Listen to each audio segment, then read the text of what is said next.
sklopu Lenta smo se odločili, da obiščemo sabljaške delavnice.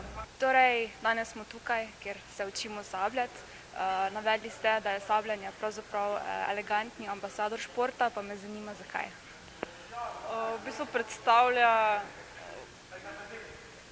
sam šport v bistvu predstavlja ne samo eleganco, ampak tudi neke prvine borilnih veščin, ki dajo človeku v bistvu dosti za vsak dan, kot je sprejemanje poraza, spoštovanje nasprotnika. Kako dolgo pa je že sabljanje del Lenta? Na Lentu se predstavljamo nekje 4 leta. Vsako leto nudimo občanom, da se pridejo spoznati ta šport, da se sprobajo v tem športu, da povprašajo, kar jih zanima in pa da se mogoče potem v jeseni tudi odločijo za ta šport. Kakšen pa je kaj odziv ljudi? Vsako leto jih kar nekaj pride pogledat, nekateri tudi ostanejo potem kasneje.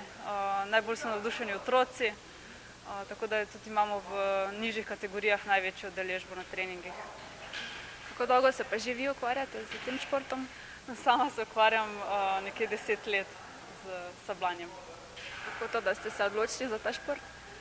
Predvsem zato, ker sem tudi jaz prišla pogledat nekega dne v dvorano in videla in mi je bilo enostavno všeč in sem kar ostala.